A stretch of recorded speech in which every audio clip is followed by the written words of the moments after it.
Welcome to Operation Successful Transition. In this podcast, my guests and I will be talking about the 4 pillars of housing, work, benefits, and mental health to open doors for veterans and connect you with the people you need to meet. We deeply appreciate your service and sacrifice and hope to help make your transition back to civilian life smoother. Your success is important. You are important. Hello, everybody. Welcome back to another episode of Operation Successful Transition. I'm your host, Sherry Eccles, and today I'm with TJ Kreutzer. I'm so excited to have you here, TJ. TJ's with the We Defy Foundation. Let me tell you a little bit about him. TJ graduated from the U.S. Air Force Academy in 1999 with a degree in behavioral sciences. Over the next several years, he trained to become an F-16 fighter pilot and T-38 instructor pilot. He retired from the Air Force Reserve in 2019 after 20 years of service. In the mid-2010s, TJ began to study in Brazilian Jiu-Jitsu and began volunteering for We Defy Foundation. This is a nonprofit that sponsors disabled combat veterans to train Jiu-Jitsu as a therapy for their service-connected disabilities. TJ has been serving as the organization's vice president and director of operations since early 2020. We are lucky to have him here today. Welcome, TJ, and tell us more about what We Defy means to you and why you joined and what all it does for the veterans. Hi, thanks for having me. Appreciate it. I got into jiu-jitsu in probably about, 2015. And at that point, I left active duty in 2010. So my transition was a little more gradual than some folks who go straight from active duty right into civilian life, because I was on active duty, then got into the reserves. And even though I was still in the reserves and I had gotten a job as an airline pilot, and I had a fair amount of free time on my hands, and I found that that unstructured time I wanted to fill it with something. I could feel like there was this emptiness or this void that was there. So I got into jiu-jitsu first, just because I had already done some martial arts and a little bit, small amount of wrestling growing up, and that's something I always wanted to get back into. But with military lifestyle, it was just, there wasn't time. Like, I was never willing to commit my time resources. So after doing jiu-jitsu for a little bit of time, I was at a jiu-jitsu seminar, and it was a benefit fundraiser for We Defy Foundation. So that's when I found out about it. The We Defy Foundation is a nonprofit that's started in McKinney, Texas, and grew from there more like into the Houston area, and then a regional footprint. And then to where we are now, we have an international footprint with all the gyms that we approve as places that we can put a veteran that we're going to train with jiu-jitsu. So that's a lot of progress. Yeah, it's a lot. I mean, and the big jump actually started kind of just timing wise right around when COVID started too.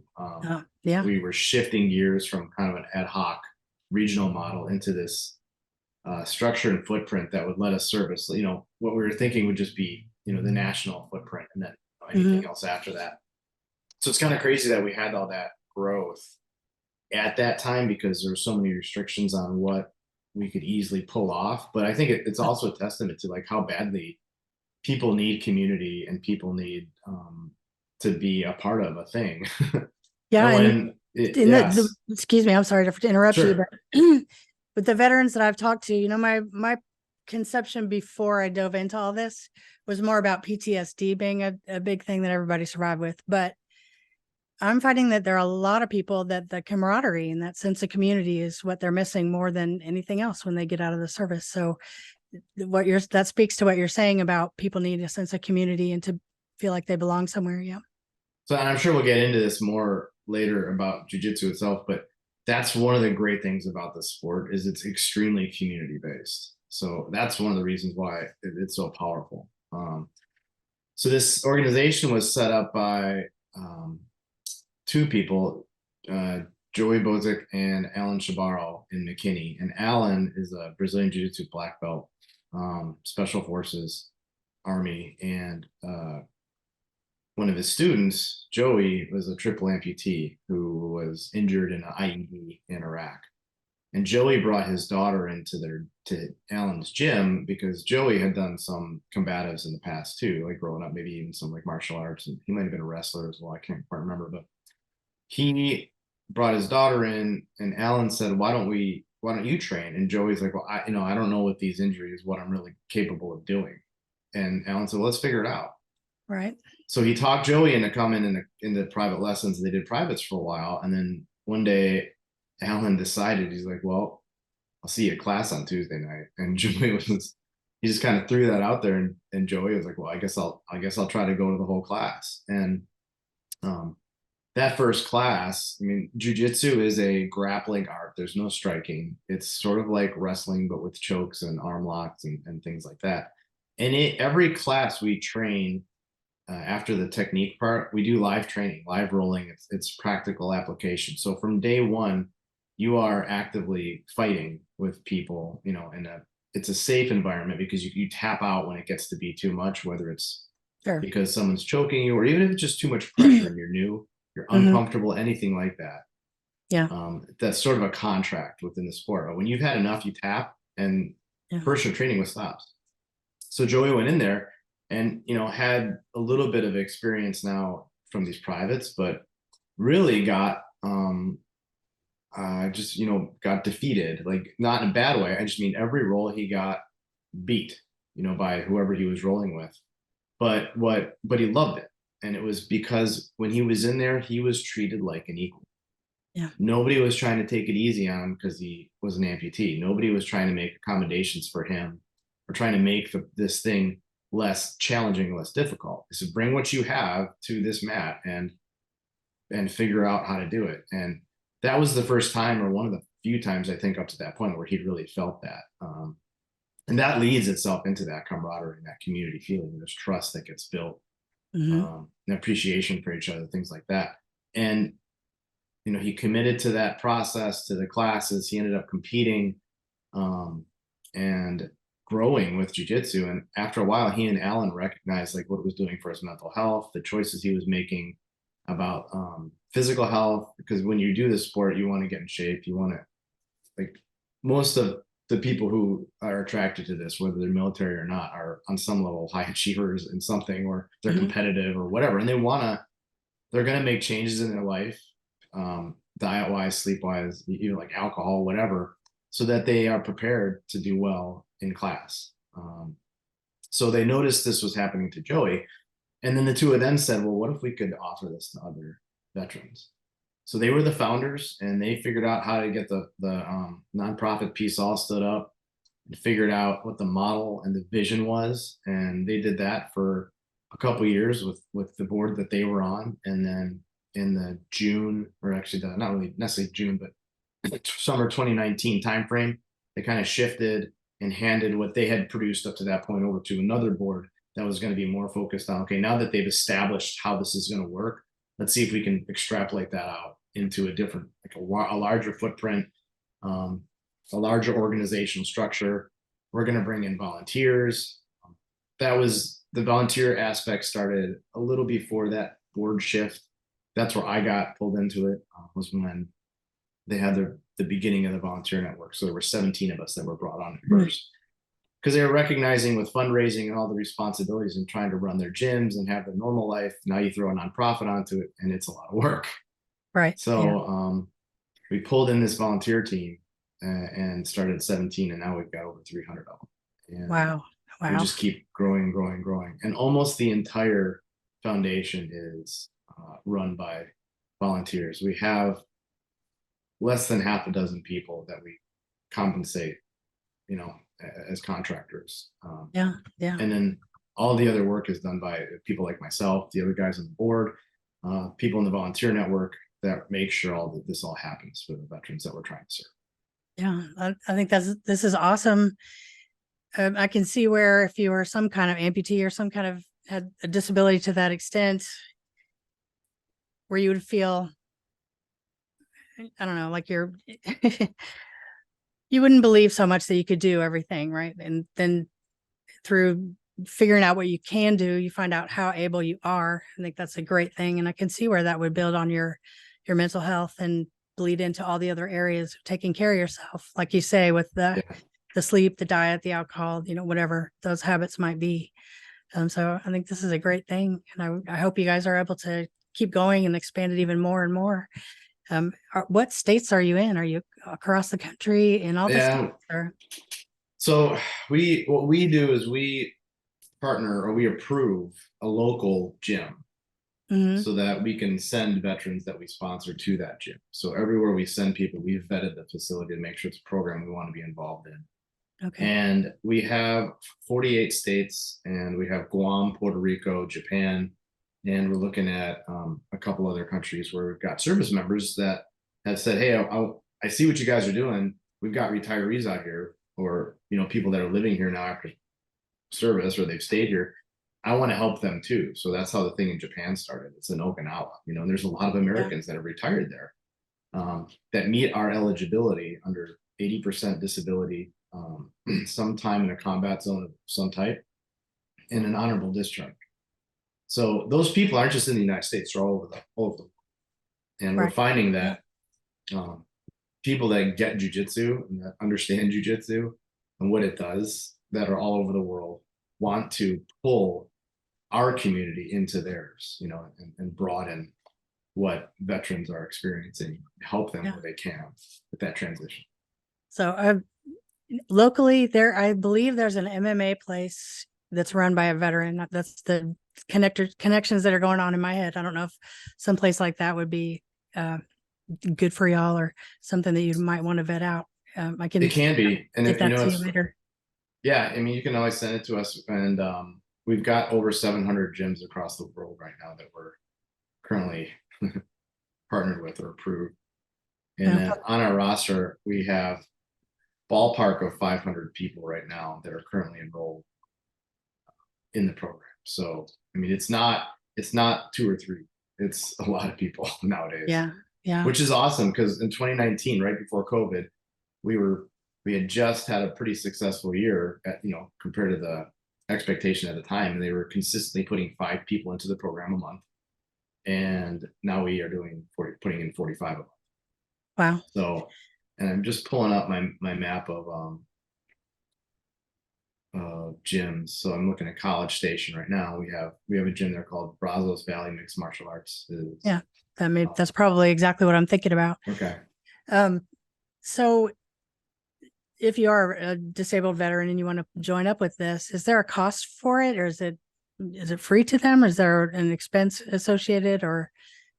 It's free to the veterans once they apply to us through our website, and then we have a person who reviews your application, reviews their submissions. You have to do a 60-second video expecting what you'd like to gain from learning to practice jujitsu. DD 214, sanitize your social security number, all that stuff, all the personal identification off. We just need to basically verify that you are what you say you are, with an honorable discharge and everything else. Like, we don't want the personal information. Yeah. We want just to be able to make sure that you're truly eligible, like you say. And then once they are approved by her, then they have to sign an agreement that explains the entire program, and then they select a gym that's either on our roster, or if it's not within a 25-minute drive, then they can pick a gym that's local or nearby, and then we go out and we vet that gym to try to get that gym on board, so that individual has a place to train if there's not already one close. Okay. So the other side of that coin is volunteers to help teach and run the things. If you wanted to be a volunteer, if you own a gym, or if you don't own a gym, you just want to help out, how would they connect with you, or who do they connect with to serve in that capacity? We've got our social media. People can get on there and look at that. They can email us via our website. It's wedefyfoundation.org. And most of those emails come to me, or whoever in the organization needs to get to. And I gotta finish answering your question about cost, because the individuals that get approved, once they start training, like, we pay for their tuition for the first year. They also have to be new to jiu-jitsu or white belt. So if they've been training for a little while and they're a blue belt, which is one of the ranks, and they're not eligible, we basically want to get people that are new to the practice and get them involved in it.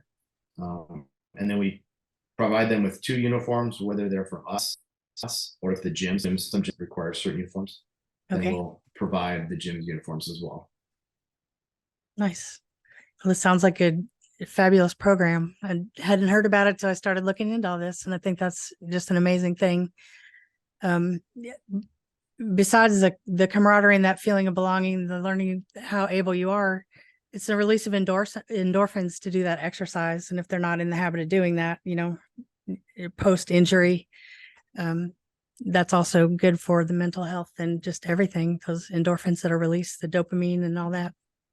So tell us a little bit more about your transition. You said you went to the reserves first and kind of more of a gradual transition. What are maybe some difficulties that you came into that you overcame that could maybe help someone else? Well, I think you were talking about before I cut out, just like the benefits, like endorphins, and how that impacts your from an activity, which is something I talk about a lot. And there's like 5 reasons that I frame it that jiu-jitsu is so effective. It's the fitness aspect of it. It's the community aspect of it.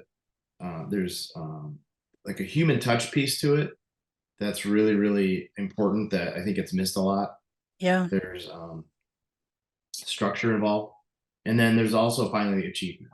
So that's kind of the way I phrase it all together. But in terms of the endorphins, when you're having a stress response, or whether it's because you have PTSD, which is not everybody, but I would say everybody does understand what symptoms of depression and anxiety are, because whether or not you're diagnosed with those things, those are normal things we deal with in life from time to time. Like everybody goes through life and experiences some of that stuff.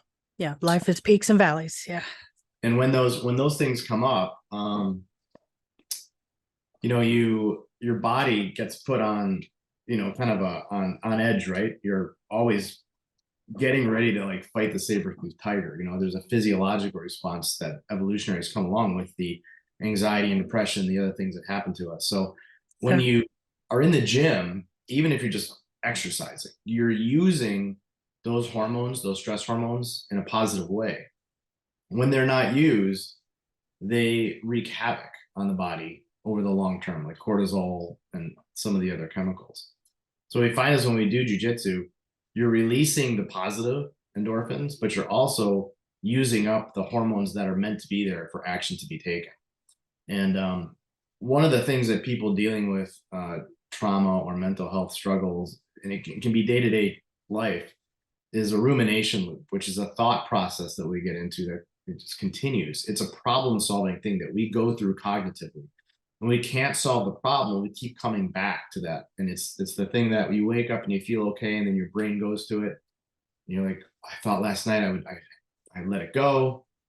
First thing that bothers you again today, that rumination loop. When you're doing jiu-jitsu, your body is going to prioritize what's happening in that moment physiologically, because you're being attacked, you're being choked, you're being smashed. Somebody's trying to, fight you. I think it's in a safe manner, but the body physiologically doesn't understand the difference. It can't identify there's a difference. So you are incredibly in the moment because your brain is now prioritizing what's happening right now.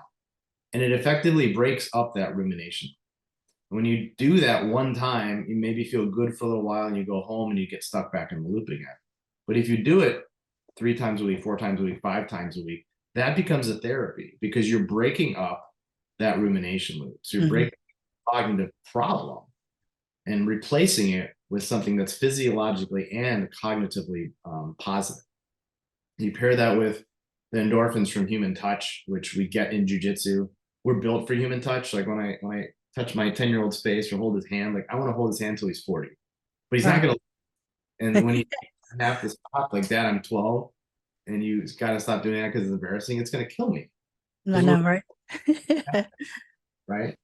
And you do that in jiu-jitsu. So you build these bonds in a way, in this combat sport that isn't maybe terribly apparent. It's subtle, but I think that the human touch part is another really important part of that therapy, or healing, or whatever you want to call it. We talked about the camaraderie again. It's there. People have said that, I feel like I have that camaraderie I had with the people that I was deployed with in the gym. And you're learning to trust people who are civilians, because that can be difficult for veterans when they come back. They only be trusted in that environment, in a very stressful, traumatic environment, potentially, were the people in their unit. So when they leave and they're used to operating on that with threats everywhere, the lack of a threat can in and of itself be a stress-inducing component of their lives. So going through this and building trust and knowing that when my arm is being hyperextended and I tap, I can control when it stops. In a traumatic situation, you don't have that option often. Or if you do, it's because there has to be some sort of catastrophic or violent action taken to make the situation stop or to control where it goes. Here, we just tap and we trust that this other person is going to honor it. And that matters too.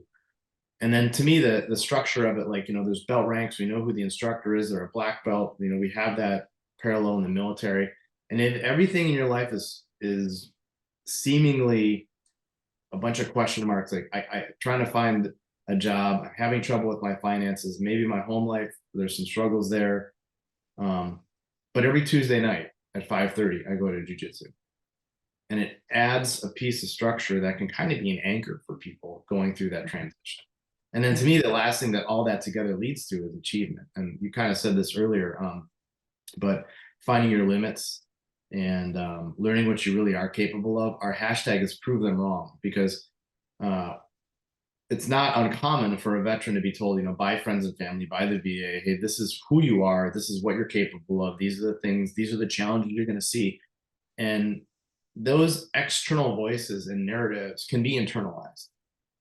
So the prove them wrong hashtag, it's not just prove those other people wrong and show other people what you can do. It's literally the voice in you that's self-limiting. Like that's the voice wrong. So true. Have you read Can't Hurt Me, that David Goggins book? No, but people keep telling me I have to read. Yeah, I've listened to it 3 times, I think. He talks about how none of us are using our bodies or our minds to the fullest potential. We're using a very small percentage of it. And that's because of those self-limiting beliefs. If we believe we can, and we have to have small successes build up to self-belief, the self-confidence. I told my kids this when they were growing up, they're like, I can't. And I'm like, just small wins every day. You have these little successes and they're going to snowball into something that's really good. Something else I thought about when you were talking about those negative thoughts and the stinking thinking, I forget what the numbers were, but say we have like 40,000 thoughts a day, and like 97% of the thoughts are the same exact thoughts that we had yesterday and the day before and the day before. So having that pattern interrupt and having these positive thoughts day in and day out is going to be a good thing in changing your mindset and your paradigm and just the way your whole world operates. And that's going to bleed into your family life and work life and everything as well. Well, just I think, side note. yeah, no, some people, what they've said, and jiu-jitsu is really tough. Like it is not an easy thing it's not an easy sport. There's days you don't want to go. There's days that are frustrating because you lose a lot, and you have to lose a lot at first because you're the worst person in the room, and the only way you're going to get better is by doing the hard. It is really, really tough. And when you start to see success with it, there's carryover into other parts of your life, because you do think like, well, if I can do this, exactly, yeah, I can cope with this. And that's, to me, that's the suck factor. We call it like embracing the suck. Like that's, people talk about that in the military, but jiu-jitsu is very much that. It is uncomfortable. It's the study of becoming comfortable while you're uncomfortable. And in the beginning of it, you'll feel a panic response sometimes when someone bigger and stronger is on top of you, and just they can do whatever they want. There's nothing you can do to defeat them except you tap and it stops, but you'll have that panic response. But after you've experienced a panic response 6 or 7 times, you can recognize, like, what, I don't actually need to tap here. I can sit here. It sucks, but I can cope with it. And you learn to do that. And then you learn to take that out of the rest of your life, saying, yeah, I know how to deal with stuff when it sucks. I know how to cope and get through it. I don't have to have anxiety about having anxiety. Right.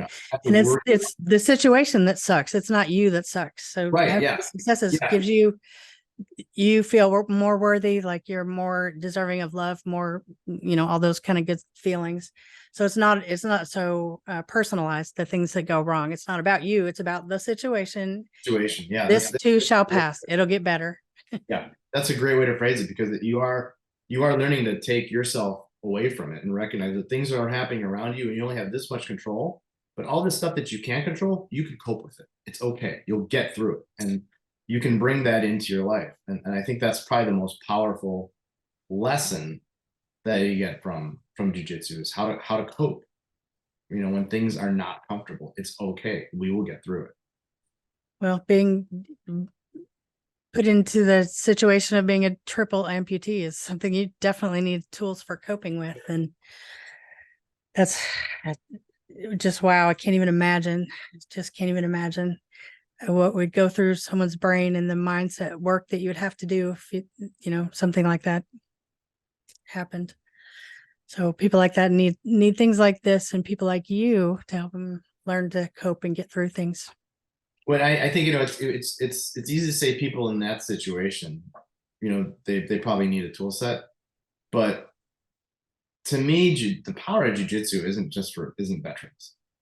I help veterans in this way because it's what I know I can do, but jiu-jitsu is a tool for everybody, because everybody has a story. Everyone is dealing with something. It doesn't matter how obvious it is on the outside. Yeah. Everybody has trauma in their life of some kind.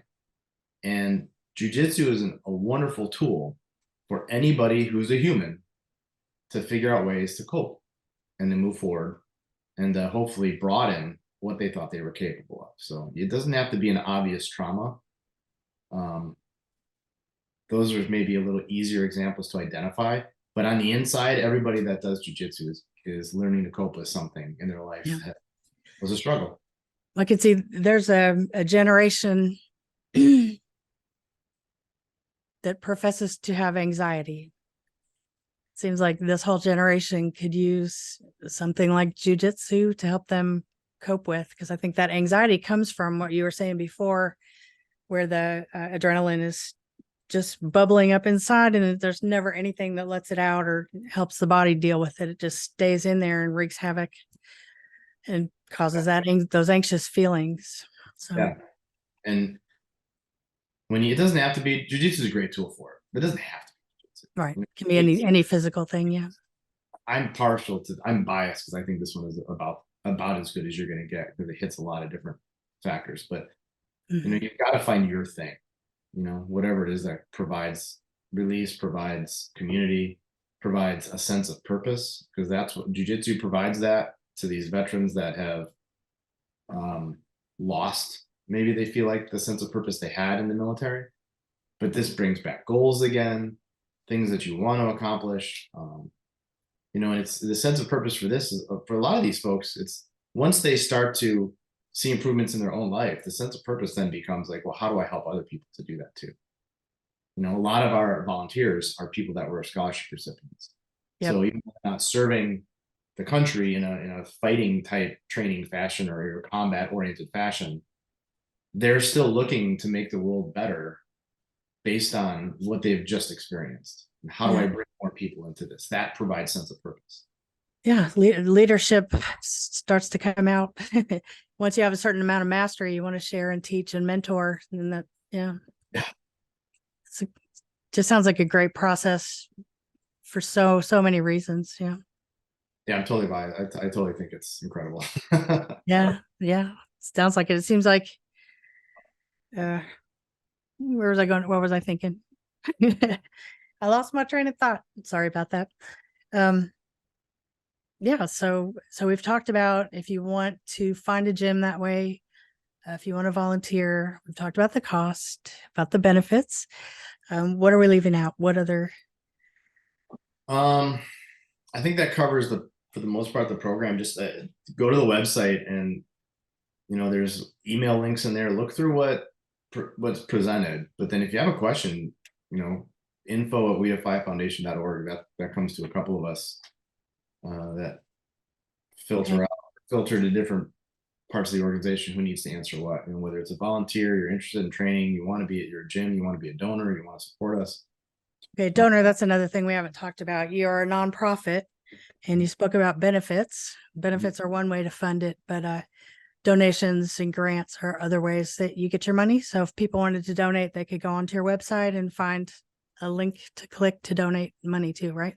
Yep. Yeah. There's a link there. Most of our income is through private donations, and a lot of it comes from the jiu-jitsu community. We've got a lot of merchandise that we offer for donations. We make appearances at a lot of jiu-jitsu events. So we're fairly well known now within jiu-jitsu, but of course, like, we got to get outside of jiu-jitsu because we're a veterans organization first. We're advocating for the use of jiu-jitsu as a therapy, but we want to get outside of the jiu-jitsu circle so we can pull people into what we're doing.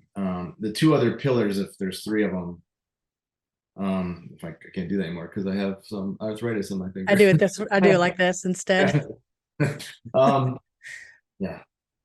So the other two pillars would be grants and then corporate sponsorships. And we're still growing, we're getting bigger, and we're making headway into those other two areas. But up to this point, and historically speaking, the personal, individual grassroots fundraising that's where it starts. That's where almost every nonprofit starts. Until you have enough operational history, you're not going to be competitive for grants. We were awarded the VA Adaptive Sports Grant in 2021. That was a huge grant. Nice. So congratulations. Thank you. So it's there. I mean, we've gotten a couple corporate sponsorships here or there. We're working on building that part of the program out, I would say, next from the fundraising model side. Okay, great. So do you mind going over a little bit more about your transition from Air Force to reserves to civilian life? Okay. Tell us what happened. So I left active duty. The biggest reason that I left was because I wanted to have more control over my life, and where I got to live and what situations we were going to find ourselves in. Because when I was in my early 20s, and as a kid, all I ever wanted to do was be a fighter pilot. And then in my 20s, I did it. But then as you get older, your priorities change. So how do you? This is, I think, where identity is kind of a struggle sometimes, because you grew up, you had a goal, you set the goal, you meet the goal, and you've learned to identify yourself as a military member, as a service member. But then you're going to have other pieces of your life around you, family, finances, different opportunities, and like the affiliation feeling in military members is very high. What that means is, you identify very strongly as someone who's a warrior, but that's not all we are. We're a lot of things.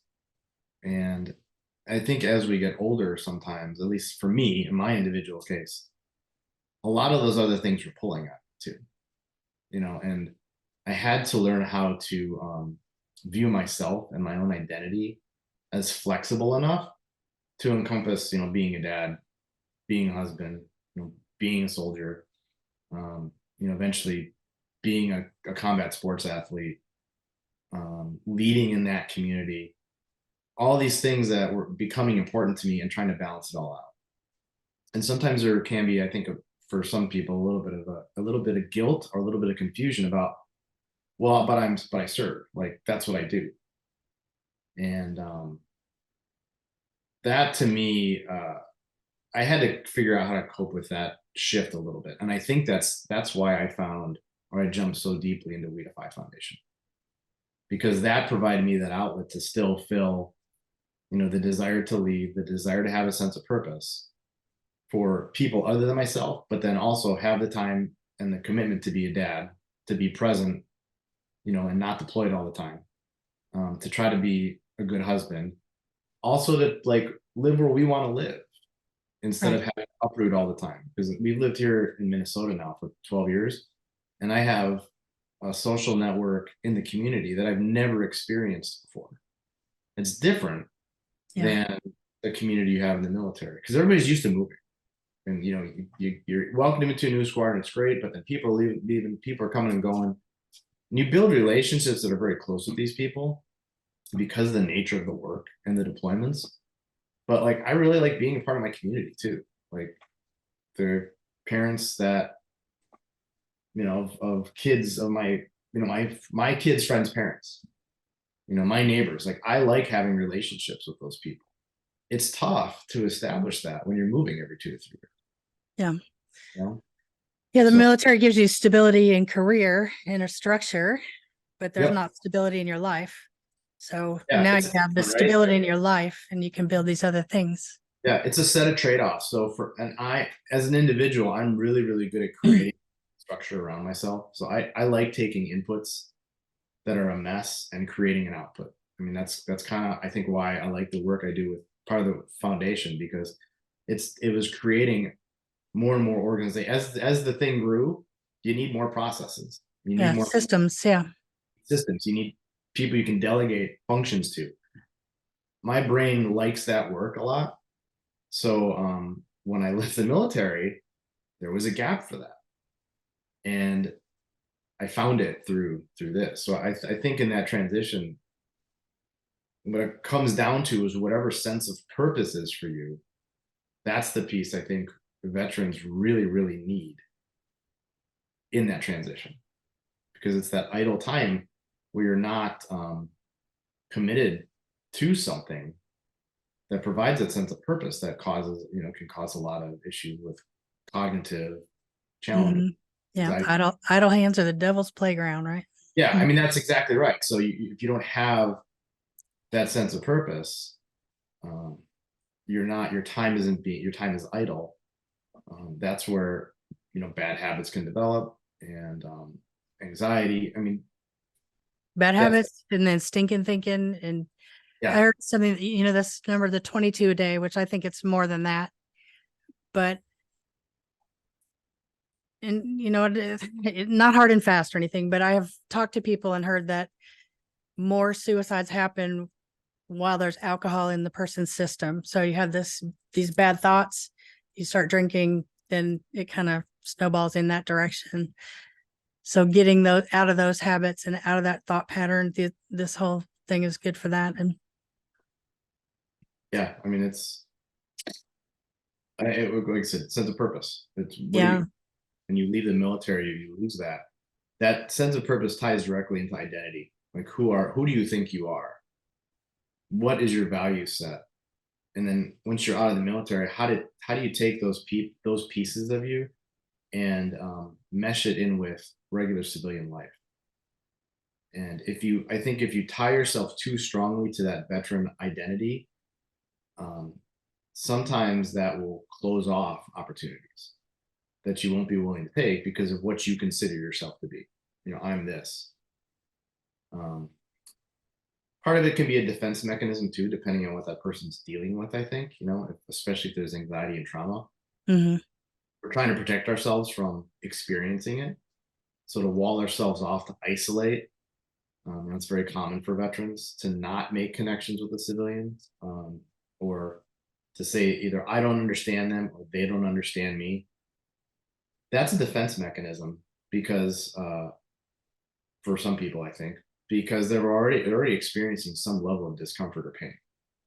And the unpredictability of these new relationships invites more unpredictability, more anxiety, more pain, potentially. So sometimes it's safer, or feels safer, to isolate. And that's exactly the opposite of what people need to do. And that's, so like, this activity can't be done effectively in isolation. And we have volunteers that we send or we have them mentor the people that are the scholarship recipients. So they check in on them, talk with them. Some of them have a hard time getting to the gym the first couple times because it can be scary. So Yeah. we give them a peer, just basic peer support, to talk to them about what it's going to be like, to try to encourage them and get them to take the first step or two into the gym if they need that. Yeah. Because the gym will provide a lot of other stuff, but they've got to make that step. And that's that gap. It's getting from here to there so you can access everything else. That's the hardest part. Yeah. Our brains resist change. Even if it's a good change, our brain resists it. So making small changes one at a time, like just drive to the gym and then drive home, or, Yeah. just Yep. tiny steps. You just get started. That's the important thing, is take the step. Yep. And that's common in anxiety-based therapies too, is exposure therapy, where you start out that way. You just take that practice step, get yourself to the gym. Don't even go and just go. and you work through it that way. Yeah. Well, I'm excited to watch We Defy Foundation and learn more about it as time goes. Maybe I'll get to go to a competition or something. Yeah, they're everywhere. Yeah, well, key me in, or I guess I'll look in your website. Will have information about tournaments. Well, no, because it doesn't. We the best way to do it would be on our social media, because Okay. that I'll talk about. Usually, the model that we have is other organizations do stuff that are benefits for us. Okay. So we don't put on a lot of events. We focus on providing the scholarships, but other people put on events to benefit us. That's the model we use, and Okay. that's So how we get our message out. Facebook, you mean by social media, Facebook, Instagram? Especially Instagram is probably where you get the most current comment. And we do Facebook as well, but I think the Instagram format is probably more useful as a user to see what's going on, just the way they present the way the app presents the information. Okay. We do Facebook as well. Everything that's on Instagram is basically on Facebook as well. Well, I'll definitely give y'all a follow and spread the word where I can. You know, you're that reticular activation system. Now I know about you, and I know there's a gym here. I can start connecting people. Sure, yeah. So let me kind of tie things up here with a bow and ask you a couple of questions. What would be the prominent biggest, what is an ask that you would have for the We Defy Foundation? What is it that, how could we bless We Defy Foundation in this call? I think it's, telling other people about us that are not involved with jiu-jitsu. We have applicants. We've always got enough. So it's not that we don't need to find the veterans. We need to find the support. We need to find the financial support, especially on the corporate level. The bigger, the grants, those sorts of opportunities are the ones that really make an outsized impact for us now. And those are the things that are going to allow us to really grow. So if you hear this, you're interested in it, look us up, but tell other people about it too. Tell your friends, show them what we're doing. Yeah. Follow them on social and share the stuff. Don't just like it. Share. Yeah. And if you have access to if you're in a corporation, you have access to a corporate giving program, things like that. We're a nonprofit. Consider setting up like an employee donation, things like that. If your company matches, which a lot of companies do, sometimes you can donate right through your payroll. So find out, ask your employer, do they offer something like that? Consider donating that way as well. Yeah, awesome. Okay, so the second question I would have, what is the biggest, best, brightest piece of advice you have for somebody who's getting out of the military and coming into civilian life? What should they do first, or what should they do before, or what's your best advice? I think it's take risks, because I think it's a risk to trust other people. And a lot of times I think when we take these risks, they're not as like the downside is much lower than we perceive, because we feel like it's a threat. If we're already anxious, we're already having challenges like that, we're going to be less likely to accurately assess the risk and the danger to us. You know what I mean? When all those anxiety and depression related things are going on, your brain is noticing and looking for threats. It's going to overemphasize the danger. Mm-hmm. So I think it's take risks and invest in other people, even if it's uncomfortable, because that's where that's what you need to be able to do with this transition. You've got to start building relationships outside your comfort zone. And exactly. Success lives outside your comfort zone. Yeah. And if you are dealing with something more serious, like a diagnosable mental health condition, it's going to feel even more challenging. And the best advice I can give is accept that that's the case and cope with the fact that sometimes it's uncomfortable, because you'll get through it. Excellent. Well, thank you so much for being here today. I appreciate you coming, and it was great to get to know you a little bit. And I'm sure maybe we'll even get to meet in person one of these days at a tournament. Thank you. Thanks for having me. Yeah, all right. Have a great one. Thank you for tuning in. We're excited about helping ease your transition. If you're needing help or answers, please reach out.